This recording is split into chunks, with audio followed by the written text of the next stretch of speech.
You're listening to the official WNS Podcast. For all your info, go to WrestlingNewsSource.com or find us on Facebook by searching WrestlingNewsSource.com or WNS Podcast. Now here are your hosts, Daniel Herron, Tyler Abear, and Cousin Doug. That's right, I'm Tyler Abear. I'm Doug. Rawr. I'm Daniel. And we welcome you to episode 33 of the official podcast for WrestlingNewsSource.com. Go to WrestlingNewsSource.com for all your wrestling info. Also, check us out on Facebook by going to WrestlingNewsSource.com. What a payoff at the end of that. Or WNS Podcast. Also, check us out on YouTube by searching WNS Video and subscribe to us on iTunes by searching Wrestling News Source Podcast. And Tyler? And for Twitter, if you want to follow us, it is at WNS Podcast. And for the main site, WN Source. Yeah, that one. That worked out so well for me. Yeah, good job, Tyler. That's right. Tyler wanted to shake things up a little bit with the entrance. Yes. Yes. But I'm still the same at the core. Welcome to the show, everyone. Oh man, we've got a great show lined up for you today. Amazing Red's going to be on the show a little bit later. Can't wait. Awesome. Woo! Finally, it's going to be good times. So, but before we get to that, we're just going to kick things off. Go right into what happened on Raw this past week. I guess because of the delay a little bit, my memory's not what it used to be, and so I mean, I tried to get what all's on there. Those damned Hardys. Yeah, yeah, they kind of took up the most of my memory, and that's not good. But we'll discuss that as well a little bit later on. But kicking off Raw, we had a little bit of Ziggler, Vicky, and Swagger triangle. That's not what kicked off Raw. Well, I know that's not what kicked off Raw, Okay. but Well, the promo. you know, That's not. yeah, I mean, my memory is just gone. So It killed all those brain cells. yeah, it did. Go ahead. It was that party. It was. I'm walking on sunshine. We're getting nothing accomplished right now. Okay, so Raw kicks off with The promo, the Yes. Del Rio, Cena, Mhm. Punk, Mhm. Trips. That's right. Right. Okay, now it's starting to come back a little bit. You guys got it? I'm starting to. I'm starting Yes. to pull it in. I mean, if you'd like to further elaborate. I mean, they just basically came out and they were talking about who was going to invoke their rematch clause. yeah, that was and, pretty stupid. It was a pretty weak promo all around. I think the only guy who came off looking good out of it was Del Rio, who was amazing again, like Mhm. during the whole thing, healing it up and basically not going to accept either one of their Yeah. challenges, which was They great. pretty much defended it last week, and Yeah. he's not doing it this 30 week. days, which I love when heels are like, "Hey man, I'm only going to defend like once every 30 days," and I Mhm. defended last week, so it was pretty cool. He had a lot of great like facial expressions throughout the segment too. So Yeah, giving Wink. more reasons for the fans to hate him. Just because Nice. he's got the little smarmy look. And Triple H came out and said that the number one contenders would be between CM Punk and John Cena at the end of the show, and Alberto Del Rio would have his first opponent. Jan Morrison. Right up next, yes, John Morrison going up against Alberto Del Rio, in which Del Rio picking up the win with the arm bar. So not too bad. It's good. It's good that he still focuses with submission. Yes. I'm not sure how many matches has he won by pinfall? Any? Or well, obviously the one against CM Punk, but right, Yeah. but other than the that, majority of his matches are about submission. yeah, and I like that. I I do like too. I like the fact that he stands out. He's a little bit different than the most. Whereas most people get the pinfall win. He goes for submission. So yeah, so he ends up winning. We also had some turmoil, I guess, in the department of Dolph Ziggler, Vicky Guerrero, and Jack Swagger. Menage a trois. Something like that.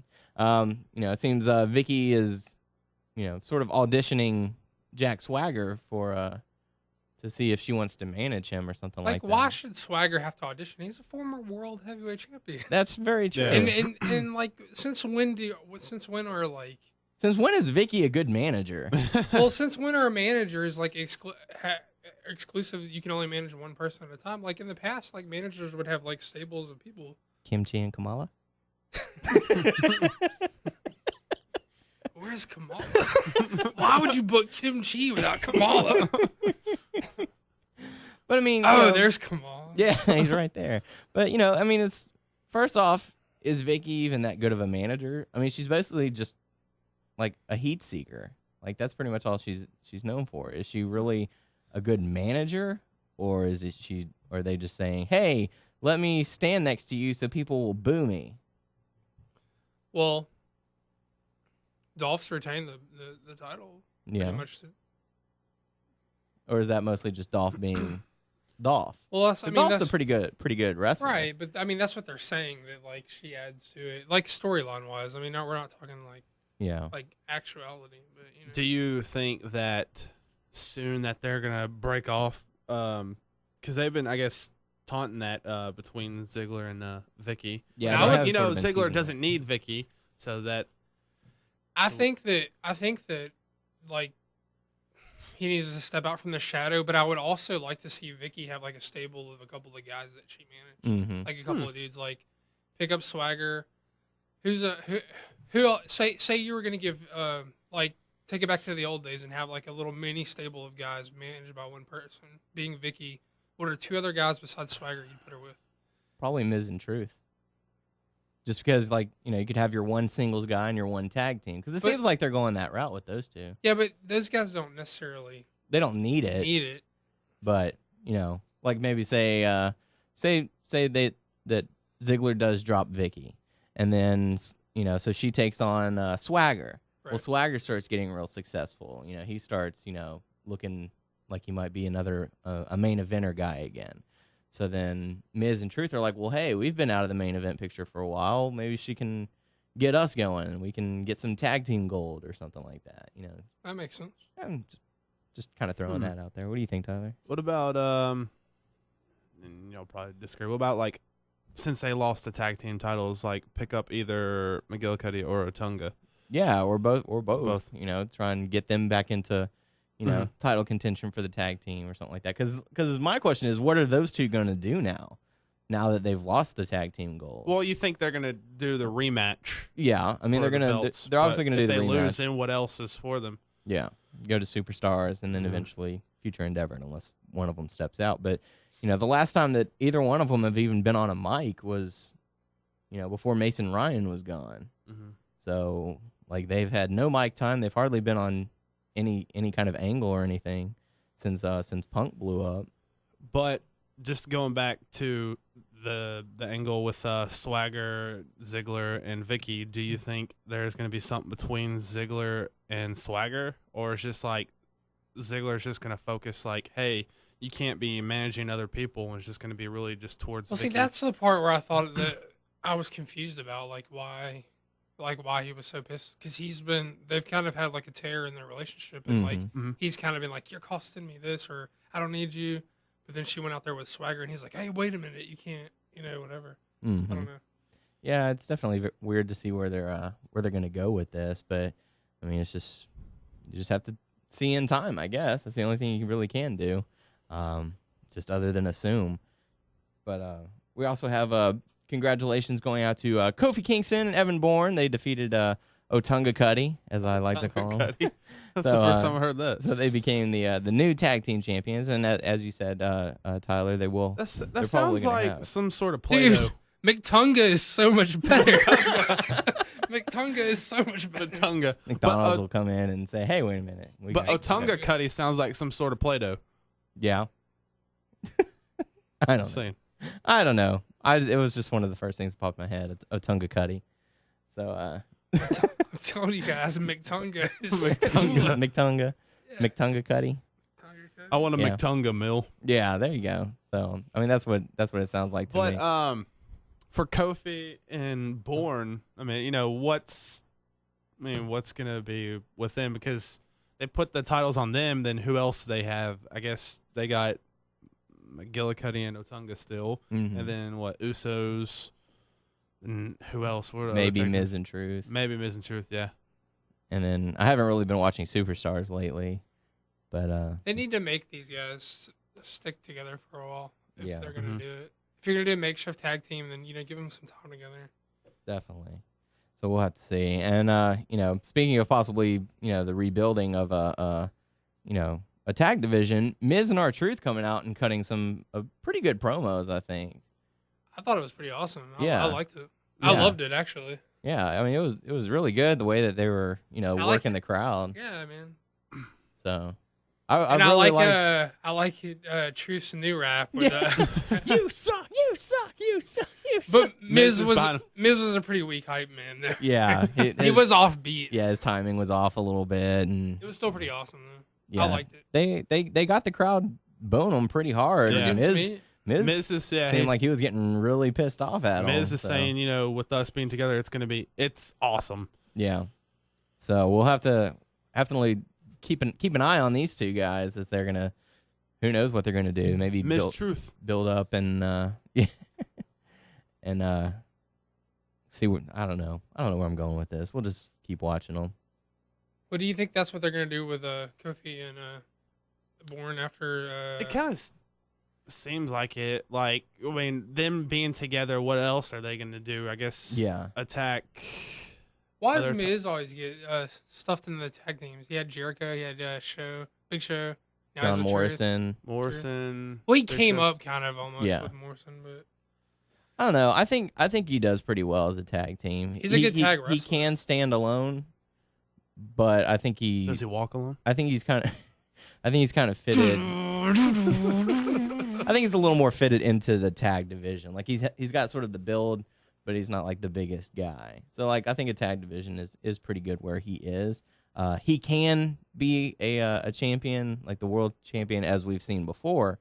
But I think tag is probably a pretty good place for him to be, at least right now, because it doesn't really seem like they have anything going for him with the whole Del Rio, Cena, Punk angle that they're going with. So, plenty more questions to follow in that. We also had a nice little promo between CM Punk, who delivered once again on the microphone, and Kevin Nash and Triple H. Triple H asking Kevin Nash, just kind of back off, go backstage. You're not hired here. I hate that Triple H keeps pulling this. I just want you to know that I could kick your ass, but I'm not because I'm a suit thing. That kind of takes away from the other guy. He keeps doing it, and I hate it when he doesn't. Do you think it's going to lead to Triple H some sort of storyline where he gets let go as the COO and has to wrestle again? No, I think there's no. I think the way they took Vince out, that they gotta make this the long run. I don't think they could. I think it would be viewed as a huge cop out to revert on that. Mm-hmm. I think that it's sort of the way that they're angling it. This is just my opinion. The way that they're angling it, they're trying to have Laurinaitis sort of be like this undercover, trying to sabotage Triple H's reign. It's like, oh, I'm gonna do this, I'm gonna do that. Do you guys? Is that what you get out of it? Because I thought he was maybe he's because what I was kind of getting out of it was he was kind of like the guy who was lining everything up for Stephanie, who's he's like the guy who just does whatever she says, and he makes all the stuff happen, but she's making the calls or something. Right. That's what I was getting from it. You're getting he's undercutting? The thing that I'm gathering from it is, I mean, that's very possible because I got that Nash, who may have not originally known, but at this point I think he's in on it as of the time he spoke with Johnny Ace. I thought it was Stephanie, Johnny Ace, and Nash are in league, and Triple H is clueless and is playing it straight. So I mean, it could very well be like that, but the way that I've gathered it, just because we didn't really see Stephanie this past week on Raw, there was hardly, beside the CM Punk mention of the contents of her purse, right? I think that Laurinaitis is trying to, sabotage Triple H's reign, so maybe he'll come out and say, I was supposed to be the guy who was gonna take Vince's spot, that's not you. I'm thinking, Okay, I got you. That's just no, but I'm possible. Sort of but that's how I don't think he has the personality to pull that off. Yeah, I mean, what are you talking about? Super Dave, awesome. So Welcome to the show, Super Dave. Don't give me a burr. There he goes, crossing over again. Don't cross the streams, Tyler. Okay. Whoa. Yeah, kind of disturbing. You hold the head, I'll twist the nut. But we also during Raw we had Eve defeating one of the Bella twins, and penis. for For the first time in quite some time, we saw the Bella Twins not dressing identically, so that was good to see, I guess. So the ref could finally... What is the point of having a backstage or like a taped promo to play and then coming out like immediately afterwards? Whose idea was that? Why didn't they just walk out and say all that? And number one, that was my number one. And my number two is I like that they put Natalya and Beth together, but I really hate that they're like, oh, we're not about being pretty, and we're not about being, or you know, all that stuff. And it's like, what are you trying to tell her, that like these women aren't pretty, like they're not, like, you know? Do you kind of get that from it? Yeah. Because I think they're both cute, but I mean, like, it just seems like they're sending the wrong message there. They're like, we're not about being. We don't want to be pretty because we're not. Yeah. They come out. Like, I mean, wait a minute. isn't that what Who are you trying to insult on that one? Yeah, isn't that kind of what you get out of? Yeah. They come out with their, you know, how their hair is and the dresses and the heels and stuff like Yeah. that. Because I think they're both cute. I don't see why they're trying to like say this that they aren't. Glamazon. Oh yeah. And Natalia. Good stuff. I'm just saying. So. No, that's not how they're wording it. If you want to talk, you gotta get on the mic. Get on the mic, Daryl. Come on, Daryl. Hop on over here. You got something I'm to say. sounding like a retard who's like debating. I'm sounding like. Oh yeah. Well, that's just. Well, yeah, I know that, but okay. Yeah, I'm just Okay, like that's your point. I'm debating with the air. If you want to know who we're talking about, it's Daryl. She did the intro for this week's episode. So No, that was Noah. It was That's Noah. That was our friend Noah. Winner He for sounds this like week. a girl. He sounds like a girl. Winner for this week's. Okay, whatever. Derp. So anyway, we had John Cena versus CM Punk. Ball dropper. After Triple H got a message that Kevin Nash supposedly got into a car wreck or something. Most of the show was the Triple H show. Like it And you focused knew primarily immediately whenever they said that he got in a car wreck, you knew what was going to happen because they had already announced the main event. So. Yeah. So it's just whatever. I do not like the fact that CM Punk and Kevin Nash are getting into a feud. I found it really weird that at Money in the Bank, which is now available on DVD, by the way, at Walmart, it's only I think $15. And you really should buy it because top to bottom is a really good card. Oh, Also, if you go awesome to, card. not that they need us to like promote them or they do enough business, but if you buy it from WWE's website for like $20 or maybe like $25, you get a shirt with the DVD in a package for like $20-something, which is not bad. Spiffy. Yeah. That's They do that with all the pay-per-views. They package them with a shirt and you get it for like $20-something. But I bought the main event, the CM Punk versus John Cena on iTunes for my iPod, and I found it very weird that John Laurinaitis was running over to ring the bell or whatever. John Cena had the STF locked in, but he had his back to John, and whenever the camera pans to watch John run, Cena just hops right out of the ring. Mm-hmm. Like he didn't even was looking at Johnny, right. So he just slides out of the ring and gives the clothesline or whatever, and then he goes and tells we might have saw him in the peripherals as he was passing by. No, okay. I won't even give him the shadow of the doubt for that one. All right. But yeah, and he tells McMahon, oh, not that way. If he's gonna win it, he's gonna win it. Blah blah blah blah. He's doing like this admirable thing, and then Kevin Nash in the main event for Raw comes out on a microphone where everyone can hear. And Cena just doesn't know what happens. He doesn't know. Yeah, he doesn't know where he is. I need to go back. Okay. I need to go back to the beginning of the show. Okay. Because there was because I want to know what you guys thought about this. When Triple H was like, "No, it's not going to be you, and it's not going to be you," or he was setting up the main event, and he's going to be in the winner. Instead of saying the winner of the night, it was right after he stuttered and said CEOO, but he said. And then he stuttered and almost said John Cena was going to face him instead of the winner. And I didn't know if that was them trying to like work you subliminally. Like he was supposed to like already know that they were going to screw Cena and then whatever. Or if he actually just, flubbed the line. Did y'all catch that? I caught the CEO. Right after CEO. Yeah, but like CEO. Yeah, and whenever he was going to, whenever he said it wasn't going to be them two, he said it's going to be John. And that's how much he got out. And he said the winner of he like covered it. So I didn't know if that was supposed to be like a little like I didn't catch that at first. Yeah, go back and rewatch it. Definitely. But yeah. But yeah, back to what I was saying, Cena acting completely dazed, like he didn't know where he was, after hearing Kevin Nash talking on the mic and then getting up with CM Punk being distracted and delivering the AA for the win. Like, you knew that was going to happen. Whenever it's they, just, I just didn't like it. Like, a couple of things that I want to touch on. You just reminded me of that whenever you were talking about Cena. Yeah. Like, oh, he didn't know what was going on. That kind of made me think about that. Quick note is how after the first Kevin Nash segment, how awesome was it? Like the very next commercial break, or no, it wasn't commercial break. It was one of the in-house advertisements where they put it on the screen as the show's going. It was the Just for Men hair stuff. Did y'all see that? It was awesome. But anyway,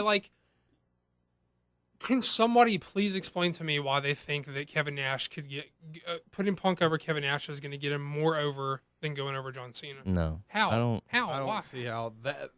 They see something. I don't know what, but I don't know where. I don't really know where they're going with this, other than the Johnny Ace and Triple H. I know they're going to put him over Nash. That's a given. Mm-hmm. Or you would. That's why they brought him in to put Punk over. But he would get even more over going over Cena. Yeah. I don't get it. I don't understand it all for the life of me.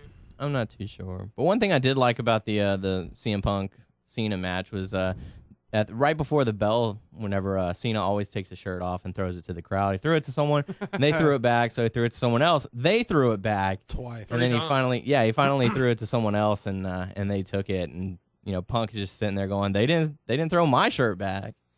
So I just found that kind of he got a huge babyface reaction the whole time. Oh, the match was really good, actually, too. Mm-hmm. The main event was really good. And I knew what was going to happen in the ending, and I knew we weren't going to get a clean finish. Mm-hmm. But I still, really enjoyed the match. I think the match on Raw was better than the SummerSlam match, in my opinion. Yeah, and Tyler and I were actually talking about this. One thing that we like is that, these CM Punk and Cena have put on 3 really good matches over the past few, month and a half, I guess. Yeah. So somewhere around there. I think they mesh well together. Yeah. So I think as long as Punk calls the match, then they can go really well. Yeah. Because that's pretty much all I saw on the Money in the Bank match was Punk whispering in Cena's ear. Well, that was a given in that match, Yeah.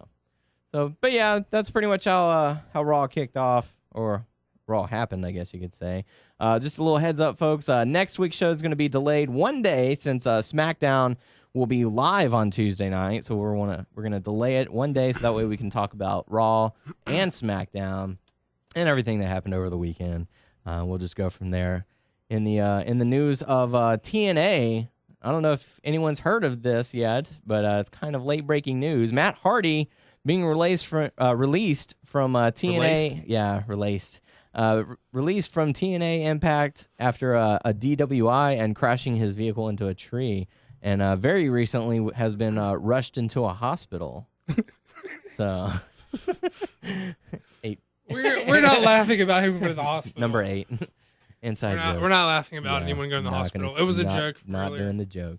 You had to have been there. But what do you guys think about Matt Hardy being released? Tyler? I guess he's going downhill with all this stuff. Didn't he fall down the stairs? Or I'm not sure. I thought he fell down the stairs and was rushed to the hospital. That could be the reason why. I don't know, but I don't know. There's a lot of stuff going on with him. It was reported online that Shane Helms, he tweeted that Jeff is getting his stuff in order, and it seems that Matt is the one that everything's going wrong for right now. Yeah. So what about you, Doug? What do you think? Any joke that I can make about Matt Hardy has already been made on the internet at this point, so it is what it is, man. Okay. Could care hardly even at all. I mean, I don't want to come off like some cold-hearted prick, but I hope everything turns out. Yeah, I hope he gets his stuff back in line. I don't wish any harm on the guy, but I kind of don't care. Yeah, just eat a lot of grapes. I'm kind of surprised that Jeff wasn't released first. He's still involved with TNA and Impact. I mean, they're saying, oh, you got to go to rehab first, and he's refusing rehab. He still has his court date to make, which has been pushed back like 6 months. He tweeted that he was returning to the company like Thursday. Yeah. This coming up Thursday. I don't know. Or you'll probably be listening to this on Thursday. So Yeah. today at the tapings. Yeah. So, I mean, I don't know. See, they screwed up our whole week, man. Yep. God, Tyler. Those thanks a lot. bastards. Hardys. Yep. They messed up everything. But no. So, I mean, yeah. Matt Hardy released from Impact. And the question is, like, where does he go from here? Like, what is, He's not going back to the Fed, I'll tell you that, man. Yeah. And everyone's that's something that cracked me up about some of the listeners or some of the readers and stuff like that. Like all the Hardy fanatics, they're like, oh, he's going back to WWE. Oh, 11/11/11. That's the day he's going to return. Oh, this like they're all speculating all this stuff is happening. I'm like, they don't want him back. He didn't want to be there. Who are these people? Can you name them? Because I want to make fun of them. I don't have any names, but go ahead. You're all stupid. Burn. So, I just thought that was just kind of hilarious. People are saying this? Like people, I understand if you're a fan of a wrestler or something. Yeah, I mean, like I don't want to cut down your taste because like wrestling is a subjective art form. You get it from it, whatever you get, and you like what you like most art forms, but that's just a foolish thing to think is going to happen. They don't want anything to do with these guys. And even if he were to go back there, they wouldn't use him at all. They'd put him on Superstars and squash him every night. NXT. Yeah. Redemption again. He'll be a rookie. I mean, for the pros. I'm not. You never say never. I'm not saying you'll never see either one in the Fed. I mean, no time soon. They got a lot of changes to make. They have to clean up. Matt definitely needs to clean up his act and get everything in order. That's a liability, man. And, yeah. Because that's one more thing that they don't need is another, tragedy going down. So, just I don't know. I don't see it happening anytime soon, and I don't expect any of our listeners. I mean, I know either. we were joking about it, but like in all seriousness, it's not like I don't have any like personal like hatred for the guy. I don't personally like wish bad things upon him. I'm just saying that it seems like these guys don't want to do anything to help themselves out. Mm-hmm. And then you kind of like at that point, you just kind of say, well, whatever happens is whatever happens. Yeah. I mean, pray for the best, I guess. I mean, that's nothing that you can really do. He can get it all going. So got a couple quick notes for you guys. It's being reported that Todd Grisham is leaving WWE for ESPN, going the Jonathan Coachman route. Yep. So I guess we'll have to see. I think that'd be a pretty good fit for him. Did he come from sports before somehow? You guys know? I don't know a whole lot about his background, but I don't either. I thought he was pretty good on I had no commentating. problem with him. I mean, he wasn't the best, obviously, No, but he wasn't a horrible choice. It's not like to he put got on it. He there. got enough practice to be really good or anything. That's true too. That's something you just got to do to get good at. You know what I mean? You don't just. Mm-hmm. I don't know. Except for Mike Adamle. That's a special case, man. That is special all its Jeff own. Harvey. Yes. So, but congratulations to Todd Grisham on that one. Yeah, way to go. Yeah. I mean, I guess I'm not a big sports guy. Yeah. So it doesn't mean a whole lot to me. But I mean, if that's I mean, Jonathan Coachman boosted up there. Like they start on with the late shows and stuff like that. You'll catch them on like midnight or something like that, and then they move on to like ESPN2 during the afternoons or something. Sort of like when people are starting to tune in and stuff like that. But now Coachman is like on the ESPN for SportsCenter. So he's definitely moved up. See, so, I don't follow. I mean, it's still it'll be good. It'll be good to see him on there. It's kind of cool. Also, another quick note: Mick Foley has confirmed he is in talks with the WWE. So definitely, who knows when we might get to see him, and I'm not sure if he's going to be on air, but he will definitely probably be taking part in like their charity events and stuff like that. So. Does that mean he'll get put in all the games now? Yeah, he'll probably be back in the games and probably in the Hall of Fame. Hall of Fame. Yeah, that would be my guess. So we got our next hot spot going on. Oh yeah, I wanted to touch on this. I don't know if you guys have heard or any of our listeners have heard, or if you're paying attention out there. But there's a new wrestling promotion coming up. It's called Wrestling Revolution project. It's by this guy named Jeff Katz. I think he's from Hollywood. I don't know his exact position that he's had, but I think he's a producer of some sorts. And I know he worked on like Snakes on a Plane and Wolverine and stuff like that. But he's starting this this new promotion, and I just want to kind of read this off to you because I think it to you guys because it sounds like really interesting, and I just want everyone to be aware of it because it's something I'm getting excited about. So this is kind of a little spiel that I saw posted somewhere about it, and I'm going to read through it really quick. It says, wrestling fans are bored, the same tired production, the same tired storylines, the same tired characters. As someone once said, enough is enough and it's time for a change. This is our wrestling revolution. It is that change. The first ever 100% crowd-sourced wrestling promotion created by the fans for the fans. By combining classic wrestling storytelling with the shortened television series structured, innovated by networks like HBO, FX, BBC, and AMC.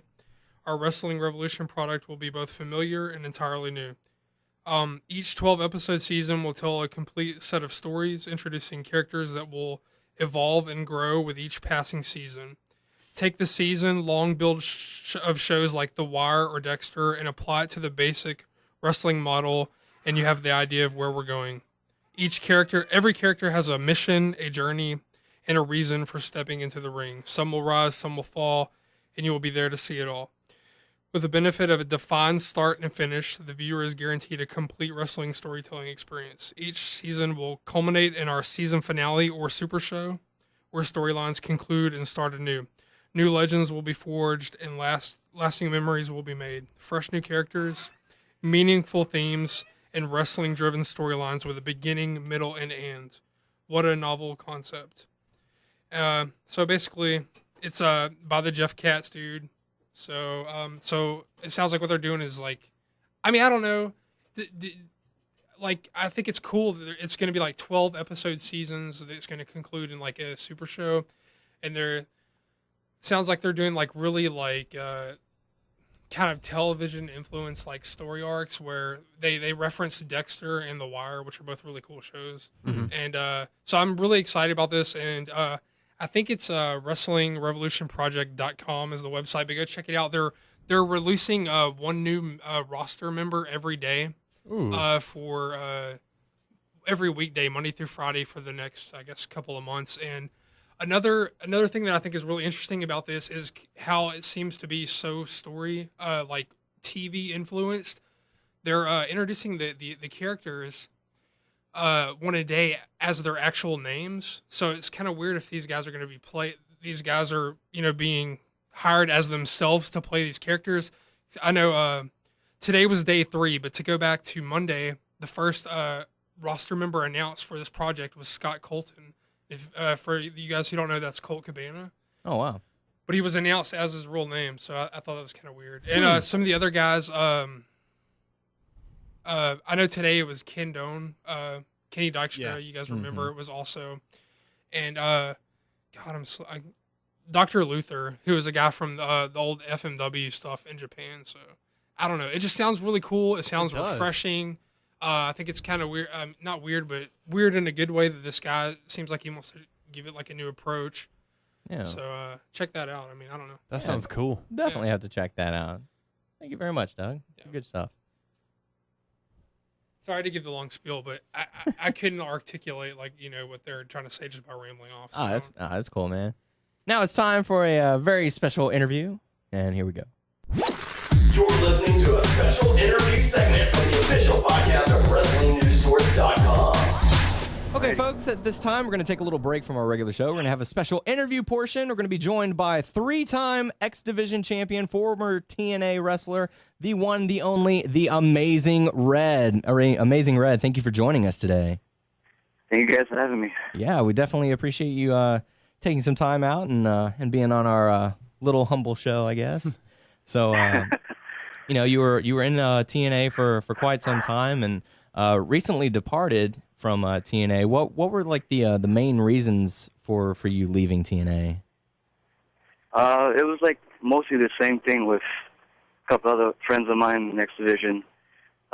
Just character-wise or just, me per se. I don't even know where was I heading, and I just wanted like a heads up on what I was doing. And usually when I'm there or any one of my buddies, we kind of don't know what we're doing until like last minute. Oh, wow. I understand that's how things are done sometimes, you know what I mean? But it was just, I've been there since 2002. Mm-hmm. So it's like, I've been like maybe released from them maybe 3 or 4 times, I'm not sure, I remember. And it's getting worse and worse, kind of like from my perspective, you know. And I just wanted to know for sure if anything I was doing was going to have any like impact later on, or if I'm doing this for a reason. And it was just like a no, you know. So Yeah. little by little, like Jay wasn't feeling it, Jay Lethal, and then the Young Bucks. Mm-hmm. And we had a conversation with them one time where we brought Brian Kendrick, and Chris Sabin was a part of it. And we were talking to them like, you know, kind of like if you give us the ball, we can run with it, you know, just got to give us something. Yeah. And it was going to get better from there, supposedly. And it did get better for a couple of weeks. And then the pay-per-view, which did really good. And then it was like back to wherever we went, you know? Yeah, because they did have sort of the build for Destination X, the pay-per-view, and which was, you know, considered one of the greatest pay-per-views for TNA, definitely for the year. And it wasn't even built that good. It wasn't advertised as much. Mm-hmm. It was still advertising Buffalo Glory series when that's like in November or October. yeah. We didn't get, you know what I mean? Like usually they do an Impact before the actual pay-per-view, Mm-hmm. where they highlight actually, you know, the pay-per-view, and they put like stories or like little vignettes or whatever. And we didn't get any. It was like, tune in for Buffalo Glory, and this is like the TV show before the pay-per-view. Right. And So, Well, do you feel like one of the problems with that build was that they brought in a lot of new X Division guys instead of capitalizing on you know, a lot of guys that were already on the roster and, you know, were already capable of that style? yeah, like for us was like a, you know, 50-50 thing, like where we were always there in the back and getting used to like dark matches or, you know, like little jobber things here and there, but we wasn't used how they wanted to be used. And just to bring in different people, or we wanted more people just so we can have obviously better matches, but the real problem was that they needed more TV time, or like me and my friends talking about, we just needed like maybe an extra channel, like how Raw has Smackdown. And we kept hearing about that, like maybe it was going to happen. yeah, rumors of like a second show coming up in the works. Yeah, that would have been awesome, like to give us more time like that and bring more guys in, you know. But what was the atmosphere like backstage? what was what? The atmosphere like backstage? You know, we had clips. Like everybody had a little clips here and there. Obviously, you probably know mine. But like, it's kind of like, you know, when you go to like a Christmas party and there's like family, you're like, he's here. It's sort of like, you know, you mind your business, you know, they mind their business kind of thing. It's like a high and by kind of thing. There's some of them who are really good friends, almost I consider like family. Yeah. And then there's some of them I don't even see. Like I don't even get to see where they're at if they're even on the show. I just actually see when they're in the actual ring. Like, he was here? Oh, okay. It sounds a little bit like high school. You know, everyone's got their little groups that they hang out with, and Yeah, I exactly. graduated with that guy. Yeah, there was like the cool locker room where we couldn't go into, you know, like the cool kids, and then there was like the outcast guys, and I don't even know where to put ourselves. We were like, maybe, you guys ever seen the movie Warriors? Right. Yeah. I have. Yeah, I felt like we were like the baseball Furies kind of. We were just there, just getting ready to fight somebody, but you know, minding our own business kind of thing. But that's how it was. It was just weird. I guess also that so many different people had different things to do, and usually we didn't do as much, so we just stood, like, you know, in our little locker room, yeah. Whenever they brought in Hogan and Bischoff, they changed the 6-sided ring to the 4-sided ring, made a few other changes. Do you feel like the revamping was helpful or hurtful to what TNA is now from what it was? To TNA, to me, I liked the idea of being different, and the 6-sided ring. If you think about a 6-sided ring, even though I know Mexico had it before us, but you think about TNA automatically, right? Mm-hmm. And working in it, to me, kind of sucked, just because you're brought up to learn how to wrestle in a 4-sided ring, how to run the ropes, your footing is all changed up. Mm-hmm. In this new 6-sided ring. I still didn't know how to run. I usually get confused. A lot of people are confused when you see them, when they slam somebody and they don't know where to hit. It's like so many turnbuckles and then the ropes. Mm-hmm. But to TNA, I think it hurt them a little bit just because that's, it began to be something that they were known for, like the 6-sided ring. Oh, that's cool, that's different. Yeah. Every time I heard about TNA, they would say the 6-sided ring thing. So. Yeah, it helped y'all stand out from any other wrestling organization in America. Yeah. So, Mm-hmm. Could you maybe touch on your thoughts of the Sangriento gimmick and maybe whose idea it was and how you felt about it and if you felt it was presented as an answer to Sin Cara? Who's Sangriento? No, I'm just playing. That is like a long kind of story, but I'll shorten up real quick for you guys. I always wanted to wrestle under mask. That's why another reason why I became a wrestler, just because I love the whole Blue Blazer, Killer Bees kind of mysterious, high-flying look. And I always had in the back of my mind, everybody kind of who saw me would picture me in the mask. I did it for MLW, I did it for All Japan, I did it for Hustle, and everybody would just put me in mask and, consider me like a superhero kind of high flyer guy, and they just wanted me in it. And I grown to like it, It's cool to be under a hood, and you can do whatever you want, and, kind of make up your own kind of character or whatever.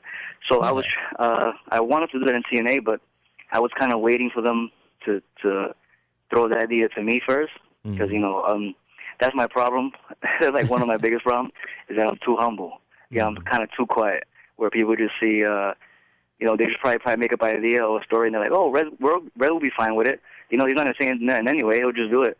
And that would, everybody knows me for being quiet or whatever, but people who really know me know that I'm not quiet. Right. I'm actually very talkative and very bitter, actually. But Bischoff brought this thing, the mask character to me, and this was before Sin Cara came out. This was before, and he was like, you should consider working on the mask. Have you ever worked under a mask before? And I said, yeah, I did it for All Japan and different companies. He said, how do you feel working under a mask? I said, I would love it. It's awesome. That's actually, probably something that can help me get a little more charisma. Probably, get me to have more character, character-wise kind of thing, where it can build something cool, and then maybe I can take off the mask later and then do whatever from it. So I was cool with the idea. I was just waiting for it to happen, and then, show after show, it didn't get to happen. I didn't pitch no ideas about the mask or nothing like that, or even the character. Then it kind of happened like this, and I kind of took it like this. Sin Cara came out. Then they gave me the costume. Then not only did they give me a costume after he came out, they gave it to me, and there was no story or character behind him. It was just a whole bunch of, kind of like they threw it to me like, hey, do what you want with it. But then they gave me rules about it, but then they kept switching it every show. Wow. Every taping was a different idea for the character. And I didn't want to debut a masked character like that, you know what I mean? I wanted to put my info in it. I wanted to talk about it. I wanted it to be cool. I wanted the mask to be cool, the gimmick to be cool. And I was asking my first, is it going to be me under the hood, or is it going to be me making believe I'm somebody else, and it was just a whole lot of ideas thrown. And then first time I wore it, they just gave it to me. They said, here's the gimmick. And I looked at it like, what the hell? And I said, what is this? To me, it looked like a purple octopus, And I didn't know if they wanted me to be, like myself in it or whatever. So I was asking questions. They said, don't be yourself. Just do, whatever in the gimmick. do all the moves that Red doesn't do in this. So I'm a different luchador or whatever. So I was like, all right. Mm-hmm. I tried to do that. I think it was an explosion match or whatever. And it's kind of like harder to work in that costume just because nothing is open. Like the nose is not open, the mouth is not open, the eyes are really like screened in where it looks like you're looking through, like a mesh kind of. It's really like hard to, because I haven't worked in the mask in a while. Yeah. But this one I felt like I was like suffocating kind of. But I tried my best, and then it got a good reaction for Explosion. Explosion usually is the last match of like all their tapings, and it's like when the crowd's already dead kind of thing. But it got a really good reaction from being the last match on the show. Then the next time it was like because I kept hearing also that I was going to be maybe a heel and then be part of Mexican America. And that was kind of weird to me. I was like, okay, whatever. And that didn't happen. Then the last time I wrestled Suicide, they told me just be myself under the hood, just be Red. And then that's when Hogan told me if you hear them, because they were chanting my name already, Red, while I came out as Angry. And so Hogan said, if you hear them chanting for you, whatever, just give them, a little sign that it is you. So that's the time that I took off the mask a little bit. So I figured, all right, this is me just trying to reinvent myself, kind of, but it's, again, it gives me character, whatever, and it's something I wanted to do. And I felt like with TNA, every time they gave me something, which was cool enough for me to run with, they took it away so fast from me. And it's like I never got a chance to develop. I wanted, like, somebody to at least put in their effort in me and, help me out. You know what I mean? Like, all I need is a push. Obviously, I can't cut the greatest promo in the world. A lot of people can't. But I can work my ass off, and I'm going to try. I've been there for so long. Why wouldn't you give me at least a shot? So when the shots came, it was taken away from me so quickly, and I didn't like that. The only person who gave me a chance to do anything in there, like promo-wise, storyline-wise, was going to be Tommy Dreamer when he was working, like, as an agent. Then when he left, that was it for me. Like, I was lost. Wow. Well, with you touching on stuff that was taken away from you, like, really quickly, and I have to agree. Could you maybe also touch on the Don West thing where, they put you with him and it seemed like really good and it just ended abruptly, like, out of nowhere? Yeah, like that's one of the main ones that I'm really pissed off about, because it was like X Division was like on this top right there. And I'm not just saying that because of me, but I'm just saying the crowd was really into me being champion down west. Like a lot of people didn't like it at first, but then they grown to like him. Those couple of shows, and I didn't really think it was going to be I thought people were going to wait. He has a manager, isn't that heelish? But then it ended up coming up good, and Down West is awesome. To have Down West for mouthpiece, to start me off, that would have been, it was really good.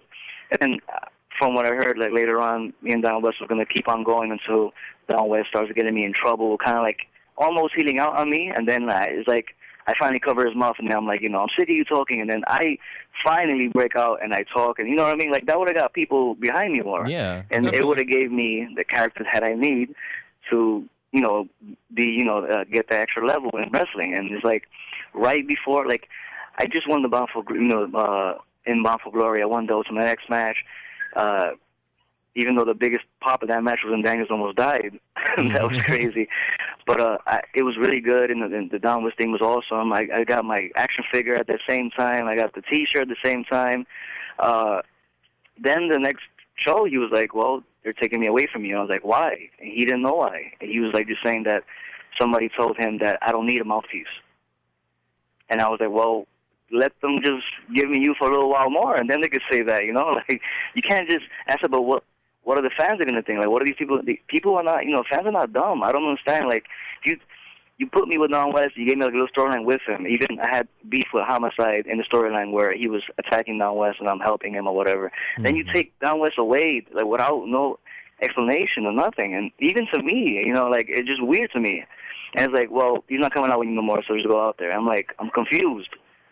And then there I go to be stuck with nobody, you know what I mean? And then it's like, I feel since the fans get changed up with me on so many gimmicks, like the thing with my little brother supposedly, like how we came out, I invited him to help me with Jeff Jarrett and beat up Jeff or whatever for the MMA challenge thing, and it was over, the first day it happened, people bought it. I did, and then again I showed a little bit of character, whatever, and it was going to lead to Like, I had a whole thing about funny promos with him. You know what you could do with that? With a huge small brother, especially, like, you know what I mean? He looks like me, this guy. So Right. Yeah. it would have been awesome. Like, just to see me talking down to him, you know, like backstage and like, you know, and just him, you know what I mean? Like, we had so I'm many the funny big things brother. to do. Like, me and him were talking about it. It would have been awesome. It would have gave me so much. That's what I want. That's how I am in real life. I'm a funny guy. I'm always doing with the jokes. Mm-hmm. I'm sorry. I'm in Brooklyn, and you know how it is over here. Can you guys hear me good? I'm sorry? Yes, we can. Can you guys hear me good? Oh, yeah. Okay. Yeah, we can hear Some you of just background noise. But just stuff like that, you know, we had so much ideas. I was so happy. He was happy. And it's like the next day, the next taping, he shows up in a suit. And I'm telling him, what are you doing in that suit? He said, they're putting me kind of like in the middle of the mafia thing where I'm going to give a message or whatever. And I'm like, okay, that's cool, but where's my suit, you know? And I'm like, I just came out with you last week, you know, and how are they going to... And I said, well, what's going to happen with me? He was like, I don't know. They didn't say nothing about that. Then I kept talking. So the people know, like, oh, you know, in time we'll bring them back to you and you guys can do something, whatever. So I'm like, okay, these guys have to do something with me and him and attack him or something. Mm-hmm. But then nothing happened. And again, it got erased from people's minds. I'm not his brother. I was just a guy who, you know, unveiled him kind of. Yeah.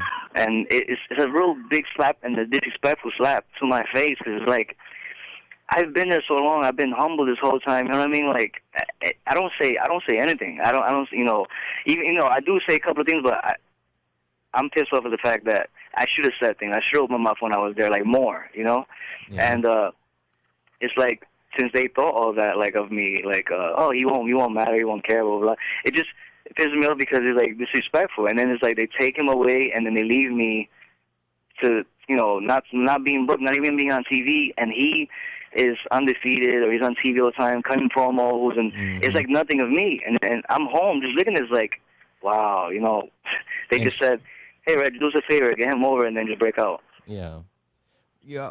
While you guys were backstage, did y'all ever feel like, you know, you mentioned Tommy Dreamer was sort of someone that you could go to who would, you know, try and help you out. Was there anyone else backstage who was helping you guys out if y'all had any kind of issues like that, or? Yeah, like it was usually like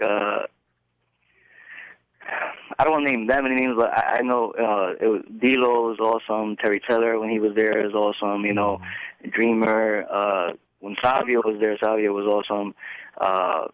You know, Pat Kenny. They're all guys who helped out and stuff like that. And it's like and then I wanted to believe what they said, and I'm not saying they were lying, but every time I had a match and, you know, they said it was awesome, blah, blah, or if they had something for me, or even Vince, Eric Bischoff, I don't have no problems with none of them, you know, like, every time I see them, it's hi and bye, and it's cool, you know. Hogan says what's up to me, and we talk for a little bit, and it's like, I feel like that they genuinely like me, and it's like, when I go back to the locker room, or when I go back home, and then I come back there, it's like, I don't know what's going on, you know, am I just visible for a couple of seconds, you know what I mean? Like, yeah. I just feel like it's just been one big lie to me. Like, oh yeah, you know, you did good, and then like I walk away and it's like, you know, that kid doesn't know that he's not going to be used anymore.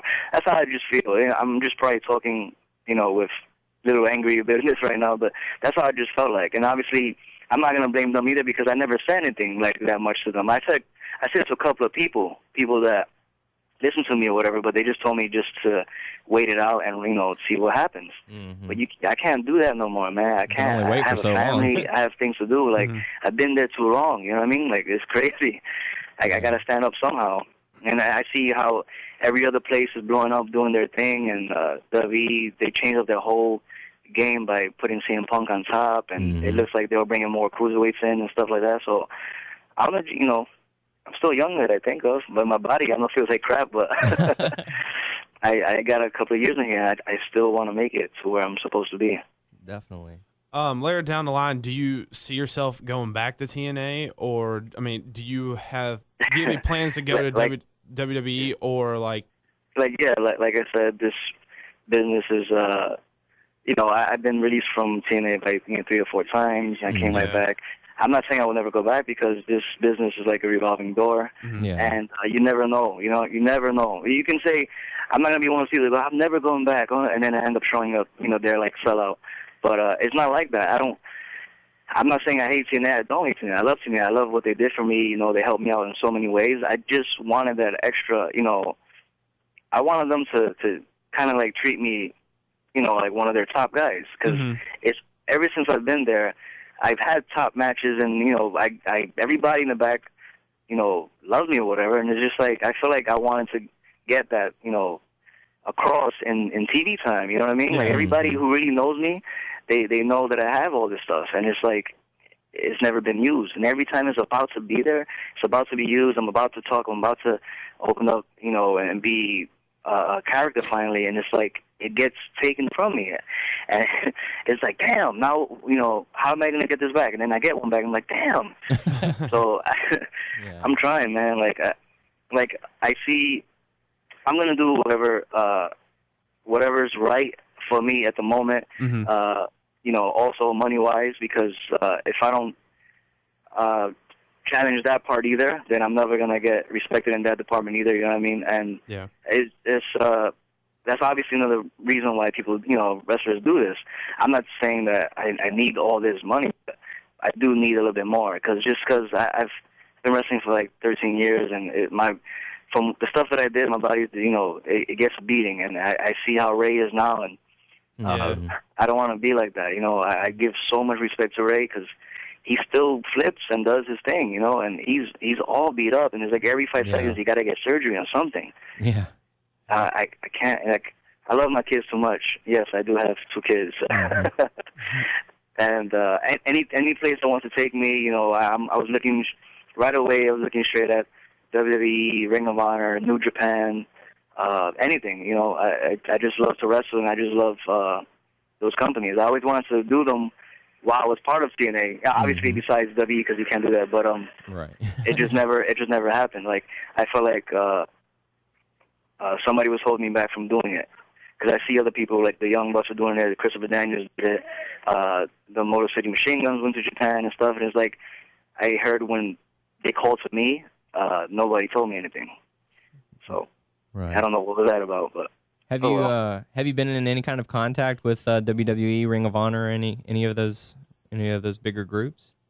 With Ring of Honor, yeah, and with WWE, I have some contact, and I've been talking to a couple of people, but the main people I want to talk to, I haven't talked to yet, but I'll see about that. Hopefully, it's all good things. Yeah, they seem to, WWE seems to be changing a few things, like you said earlier. So who knows? Maybe we can see Amazing Red on WWE programming in the future. What would you say is one of your dream matches? Someone that you haven't really fought yet that you would like to go in the ring with?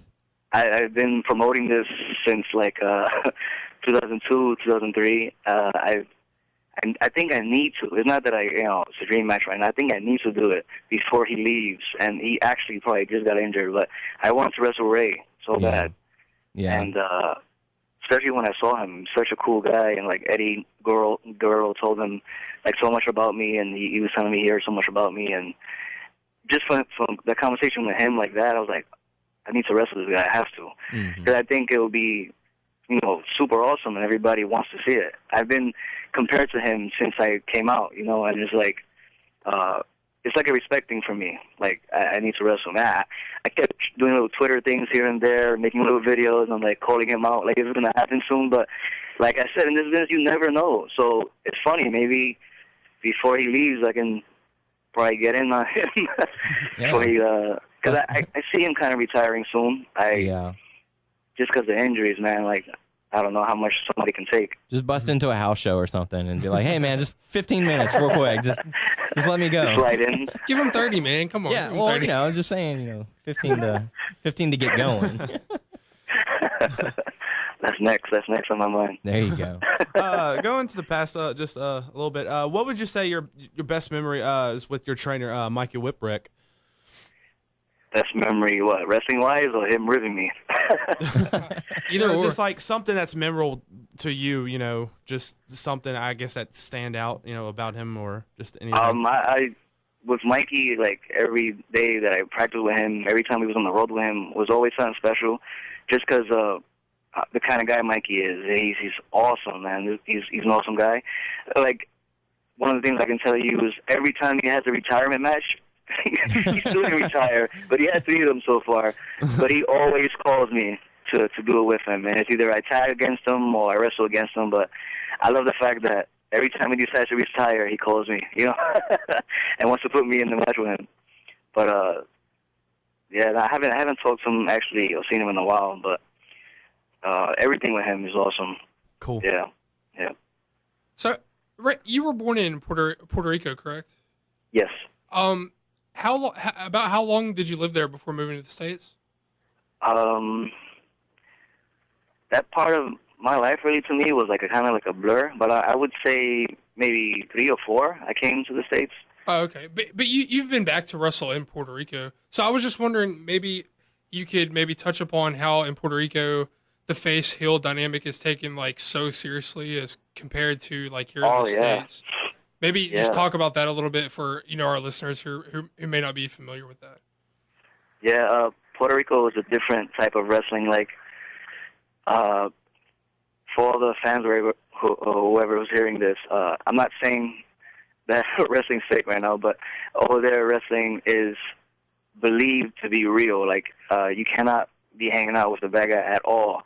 And the fans fight for you. Like, they will kill somebody if they wanted to over there, because that's how that's how much they believe it. And the thing about me saying wrestling is not fake is because everything about wrestling is real, besides obviously it's predetermined, but, you know, obviously the falls and everything will kill you. But in Puerto Rico, the fans believe it to the fact where if you're beating up their face, like their superhero, actually I'll give you an example real quick. When I went over there with my cousins, we were playing like a heel gimmick. We wasn't playing it as good because we heard how Puerto Rico is, and we have to watch out because they don't really have security. There was a match we did where we were pissing the fans off, and they threw batteries at us, you know, they hopped over, they tried to fight me. Dang. This big guy tried to fight me. He came over and tried to fight me. So I ran away, you know, because there's a whole bunch of them. I'm not. Yeah. And then it's like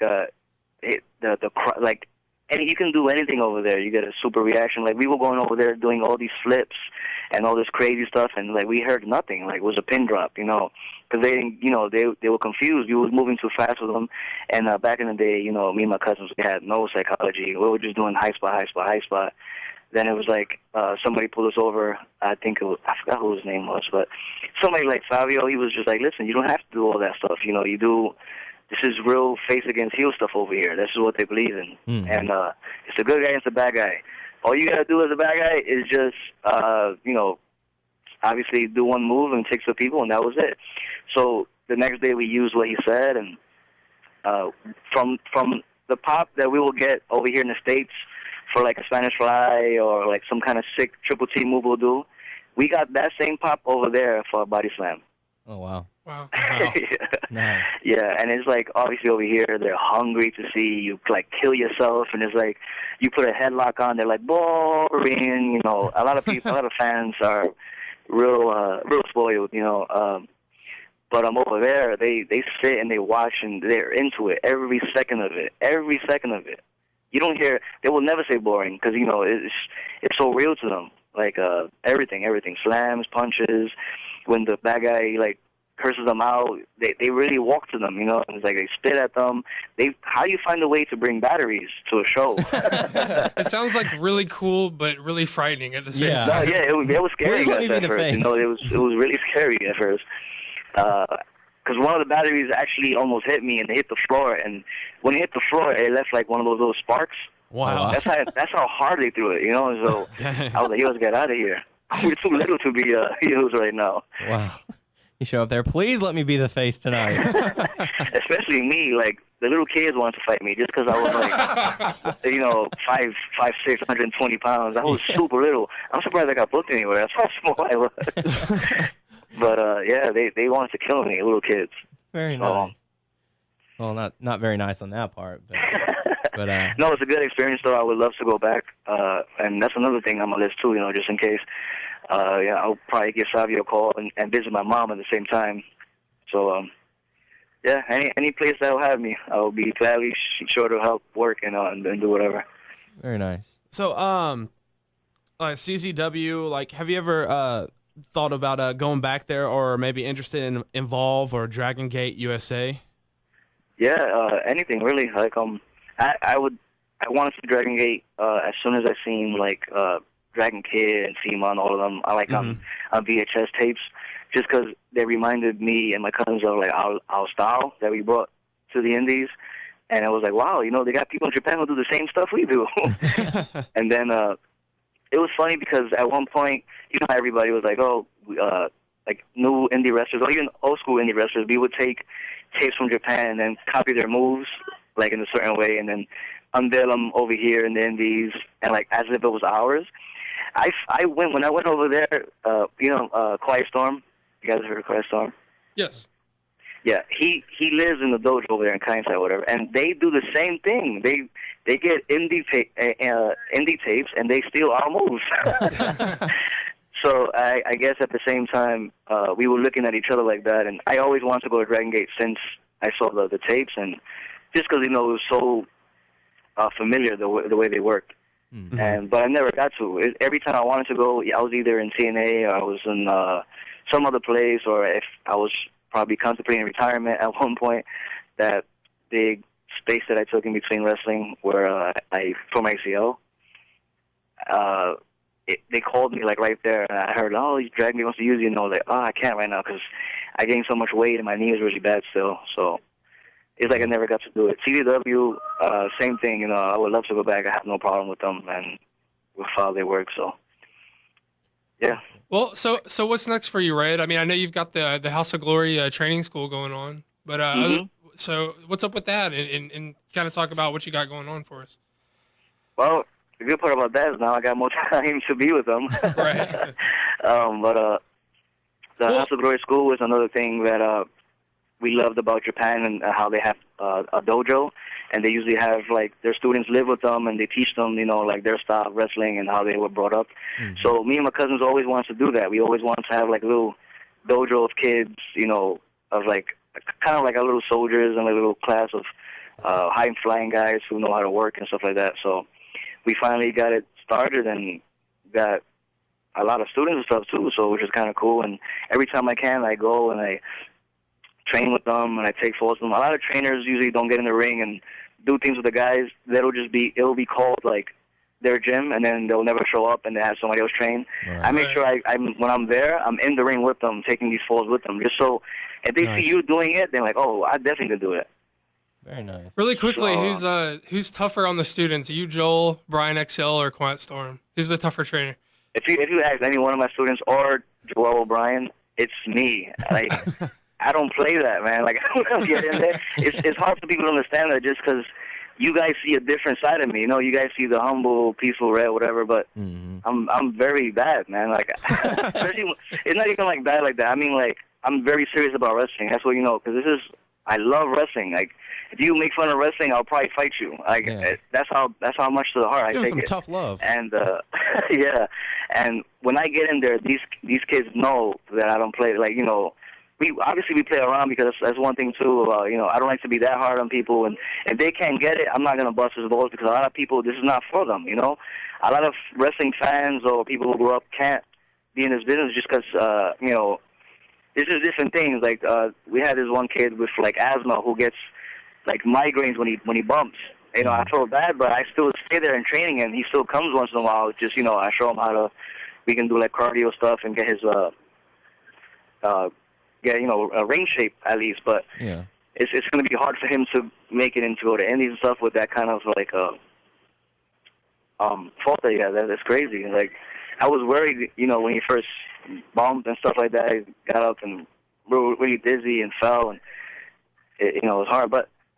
We finally got it open, and everybody's all the students are cool. But when I go in there, you can see them. Like even Brian says, as soon as I go in there, they're all like standing up. Oh my God, what's Ray gonna do now? And that's houseofgloryonline.com. Yes, houseofgloryonline.com. For anybody who's interested. Yeah. Yes, and there's a lot of questions on Twitter of people asking me, what's the minimum age. Everything's on the website, but I'm going to say it real quick again. I won't take anybody younger than 16 just because then it becomes like a parent issue. Right. And, obviously wrestling, you're going to get hurt. Just understand that when you come to wrestling school or anything involved wrestling, you're going to hurt your body. That's what we do. But you really need to love this business to be a part of it and to dedicate yourself, because this business hurts mentally and physically. And I try to show them everything. Mikey used to tell me when he was training me, stop doing these crazy moves, stop doing these high-flying stuff. You're going to hurt yourself. You're going to think about it. And he was trying to make himself an example because, he got all these concussions in ECW, and they would beat the crap out of him in ECW. And, he's kind of he was telling me he was going to hurt and you want to play with the kids and stuff. And I just ignored him, I didn't do it on purpose, but it was I wanted to get pops. And, when you're younger, you're hungry like that. You just love the sound of the crowd and stuff. And I didn't listen, and, little by little, I was getting banged up. And I wish I would have took his advice back in the day, because it would have saved so many bumps and bruises. I have parts of my body I don't even know what's wrong with it, because I'm too scared to go to the hospital and check out. So my elbows are destroyed. There's bone chips in them, and wow. But it's just this all stuff that's gonna happen. Any wrestler probably gonna have bone chips. Any wrestler gonna have torn ACLs and whatever. This is just what we do. We're crazy. You gotta be crazy to be in here. Seriously. It's all about how passionate there's something you are. wrong. Yeah. So, do you have any upcoming indie shows or any kind of promotions that you might be working with right now for anyone who might be in the area? I got 2 coming up this week. Friday is ICW in Queens. There's an 8-man tournament. I'm wrestling Homicide, the first round, and Sammy Callahan, Danny DeMonto. They were part of that. And Saturday, I'm wrestling in the 4-way PWS, since it's going to be in Ronkonkoma. I don't know the websites for both of them, so I'm sorry about that. But just Google it. Okay. There we go. Yeah. And do you have any other websites or? Yeah, Facebook, Twitter, websites, anything you want to plug before we let you go? Yeah, my Twitter, everybody keeps thinking that I'm fake or something like that. And I tried to make 4 or 5 videos explaining that it's really my Twitter. My Twitter is at this at is me Amazing using Red the Twitter. and the number 1. At Amazing Red 1. And then, the number 1, at Amazing Red 1. And it's everybody keeps on, this is not the real Red, and because I don't have the verified sticker. Right. They stopped verifying people a long time ago. I can't get it, and you got to be The Rock or somebody to get that, I'm never probably going to have it, but yes, that's me, guys, so...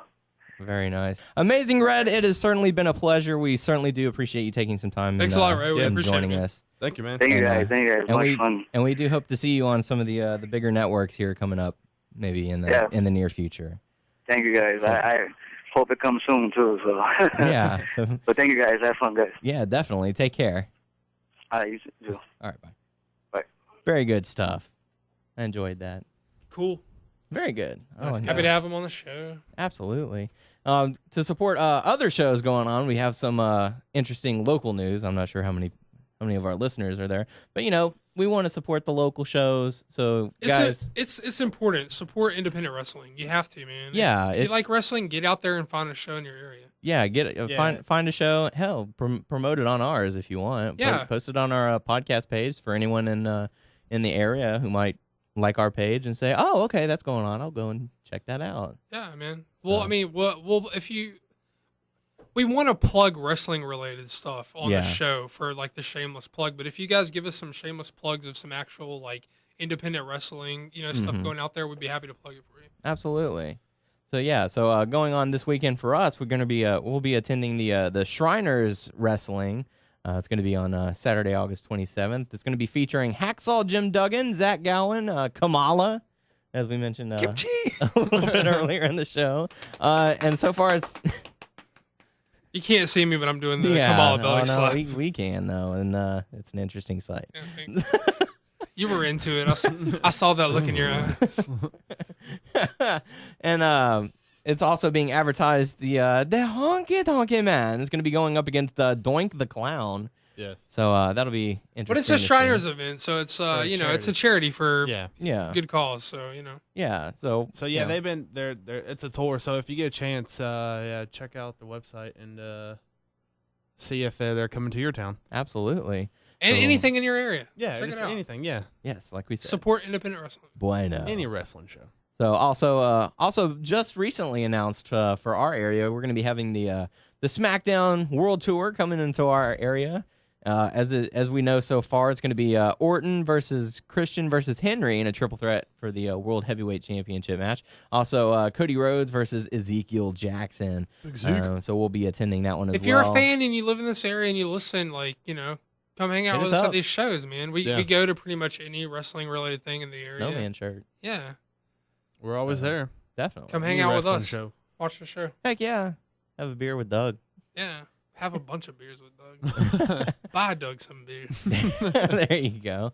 And also, don't forget to check our podcast page on Facebook, WNS Podcast. Every Friday night, Doug's posting Friday Night Classics. But we're gonna. I think switch we're it up. actually going to take it around the horn, though, and switch it up and maybe switch off. If you guys want to post a match, just something, something I know not everyone some goes. of our favorites and stuff. Yeah, just a.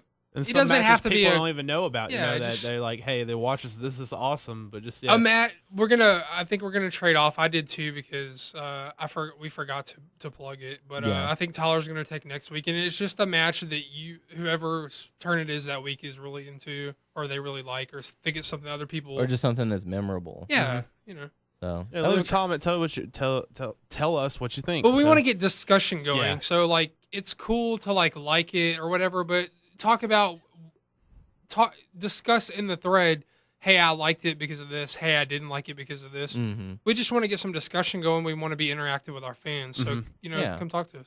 So if you're tired of watching SmackDown, even though you know all the spoilers and stuff from reading it, Well, I post it after SmackDown. well, yeah, Maybe there I you go. should post it. Or since next week SmackDown's going to be aired on Tuesday, they're not So going to you have got- anything for Friday. Yeah, so you got So nothing join us but for that. yeah.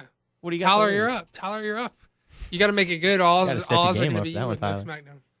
Step your game up. PSP.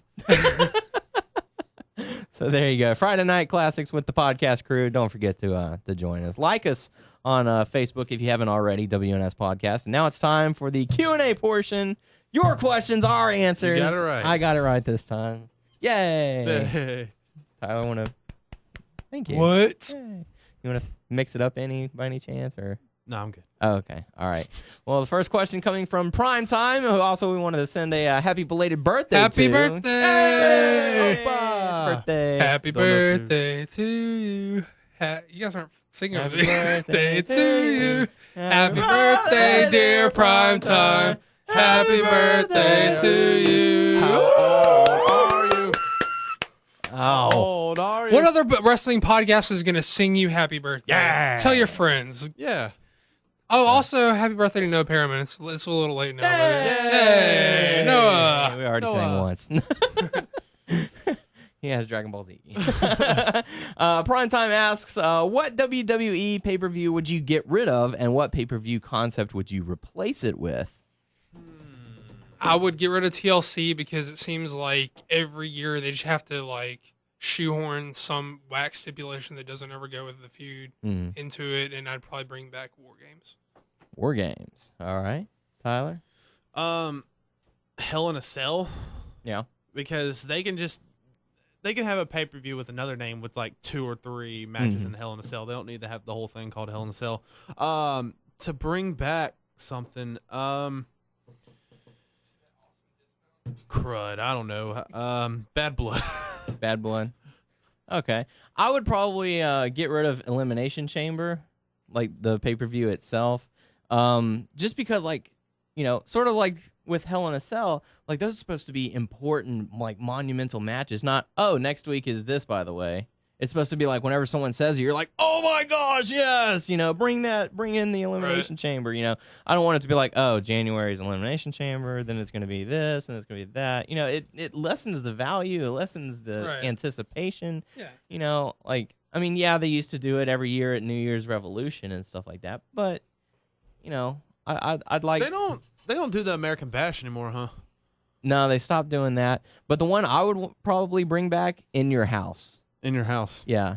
I think with the way that they have the sets developed now, they could get some really cool looking sets Or for In Your Resurrection. House. Yeah. Something like that.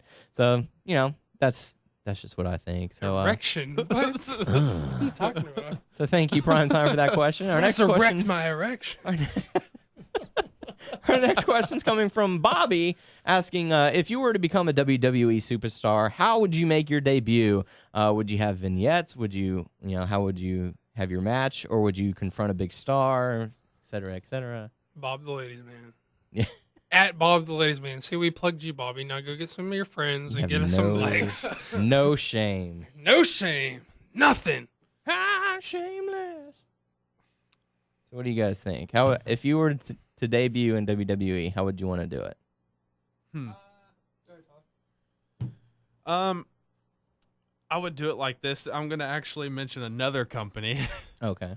You remember how, and I'm pretty sure someone else did this too. You remember how Nigel came into TNA, and he talked to Kurt Angle, automatically said, I'm a big fan, all that stuff like that. And then he's about to leave, and he attacks Kurt Angle. And I'm sorry. Doug's deep throating the mic right now. Don't lick him. Continue. So yeah, that's the. I would do taste, it like Doug? that. I would confront a big superstar and say, "Hey, I'm a big fan of yours." And like, all right, hey, young superstars, they're admiring me. Yeah. And then turn your back, and then just beat him up, and then for the next couple of weeks, interfere in his match and stuff, and just give him a hard time, screw him out of a championship or something, and stroke the mic, That's how I would do it, folks. Very nice. I think I would probably just do like a run-in, sort of like how Brock Lesnar did. Like you just hop the barricade and attack whoever was in the ring or something like that. Like, if the champion was hurt, just go in and just knock him out or something like that. Or would you go the way of John Cena confronts Kurt Angle, and he'll be you like, ain't confronting Kurt Angle. everyone's man. confronting Kurt Angle. I He's like, haven't. who are you? He's like, I'm John Cena. And I have ruthless aggression. I'm prototype. No, I'd probably go, just sort of. So yeah, Doug, after you stroke the mic, what would you do? Like it really isn't important to me. No, stay on your side, Tyler. Don't even come over here. So how would you debut? Nah, it's not necessarily important to me as if I confronted a huge star or I made a run in. A match debut would be fun. That's stupid. I'm not even gonna laugh at that, Tyler.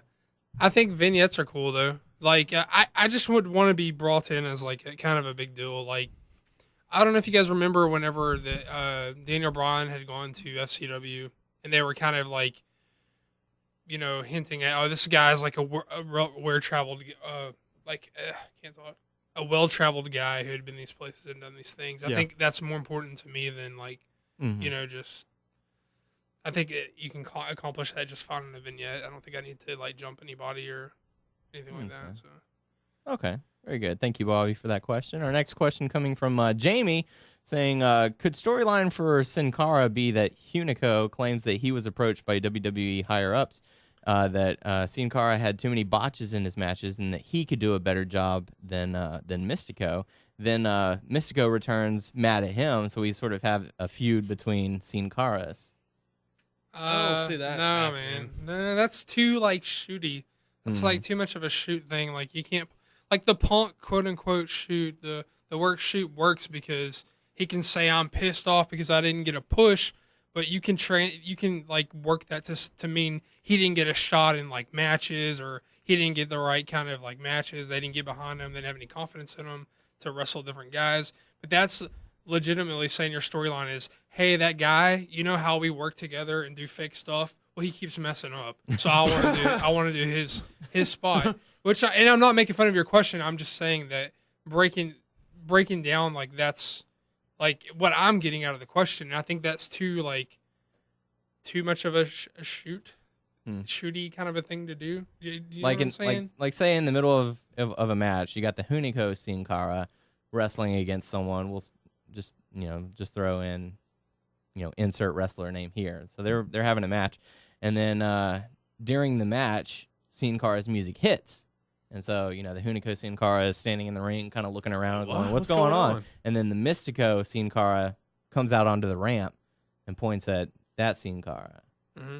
Like, could it be something like that, saying you're an imposter or something like that? I mean, I don't think Mystico knows. Yeah, that works. English, Yeah, something like that. yeah, something like that. that works could fine. say. Yeah. And then I thought he was saying that I thought he was saying that his idea for the angle was like they show kind of like Punk did the worksheet where they're working a shoot where Hunico's like, hey, Mystico's blowing all his spots. You guys need to give me the mats. Yeah, no, Which I don't think works. no, I was saying that.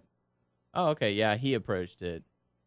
So See, that's that- how I got it. Which I don't. What you said, yeah, that works just fine. I mean, saying but, the WWE higher powers came to Hunico and said, Yeah, hey, this guy's no, messing I up too don't- much. We want you to be it. So if you reversed it, do you think that could work?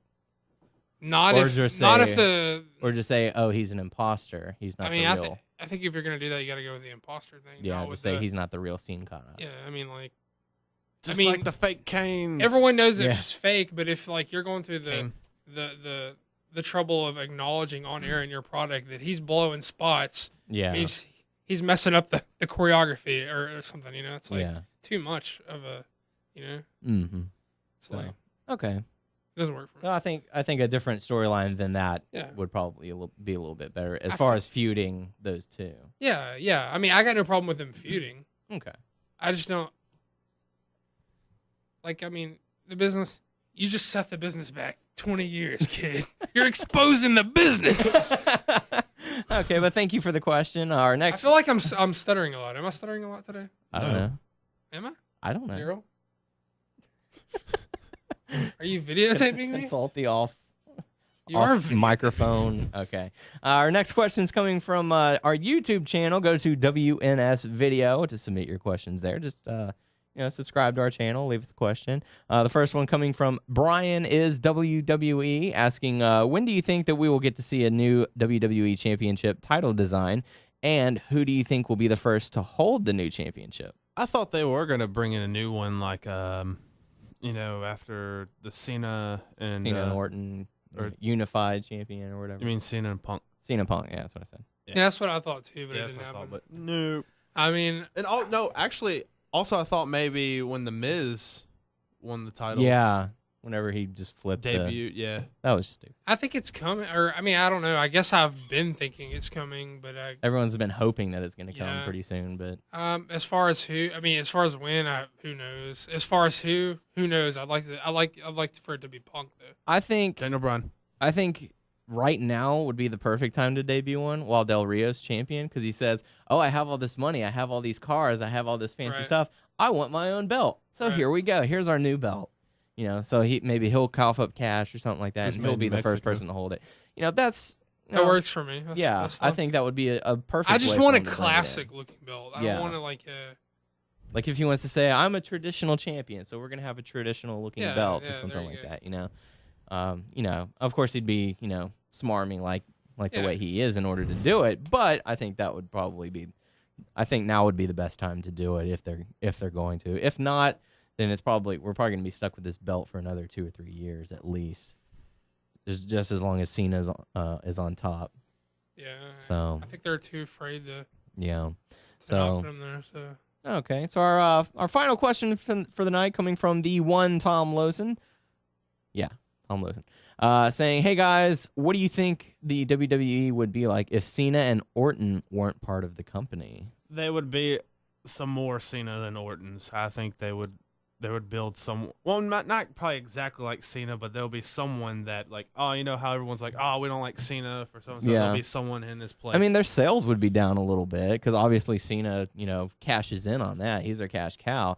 But could you And I possibly think- have someone else? I don't think do it? Orton is a slouch in terms of merchandising either. Definitely not as Yeah. big as Cena, but Yeah, he's not as big, but I don't know. I don't see, when I watch SmackDown, I don't see too many people wearing the RKO shirts. I see tons of signs, but I don't see too much merchandise for them being worn. I see some shirts. number I see one some, merch but- seller is John Cena. Yeah, but not as much as Cena. I don't know, man. I think mean, the scales are tipping. I've seen a shitload of the CM Punk shirts. Seriously, they're everywhere, man. Yeah. So, I mean, it sort of goes back to the Cena McMahon confrontation where he's like, oh, you've got 8 months to mold a new champion, and McMahon is sitting there going, I could do it. I mean, it's all in presentation. Yeah, man. it's all about how you present the wrestler. It's I mean, there are guys who've gotten over that are like shit. I mean, just to be honest, like shit workers. Like Ultimate Warrior was huge. He was an awful worker. It was all in the presentation, you know, like Batista. Yeah. Yeah, I don't like Batista either. So I mean, I don't know. It just depends on like who can have a logo, because like some of the people they'll take like the tattoos that they have, like Orton's arm, the tattoo on his arm. They use that for a logo on a T-shirt, and people bought it. Like for Batista, it was like the tattoo he had on his stomach that they used for a T-shirt. And they just. I don't know. It depends on what you can market with the person. But as far as wrestling technical wise, why have the WWE not looked into like cross promotion with Pepsi for CM Punk? Is beyond me. I don't know either. Yeah. I guess he's a walking promotion. Or G.I. Joe. Or G.I. Joe. Yeah. Seriously. Dwayne's in G.I. Joe. What about CM Punk? There you go. Yeah, just have like a commercial, CM Punk drinking some Pepsi. Why is CM Punk not Snake Eyes or Storm Shadow?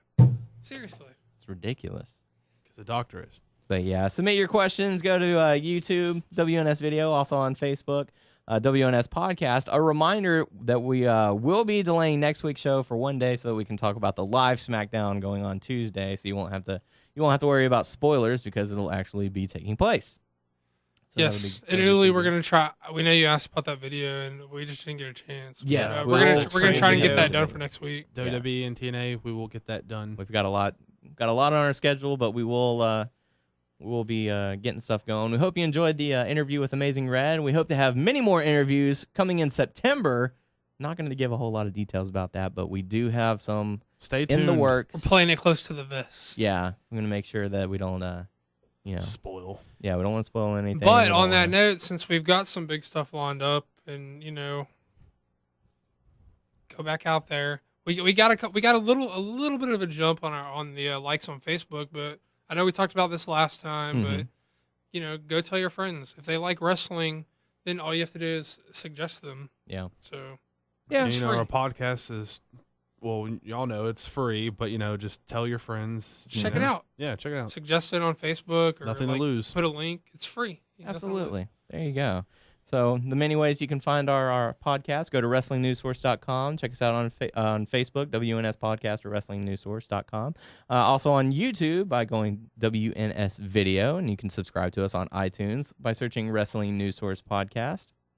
And for Twitter, if you want to follow us, it is at WNS Podcast. And for the main site, WN Source. Absolutely. So we hope you enjoyed the show. I am Daniel Heron. Tyler Abear. I'm Doug. We'll catch you all next week. Bye.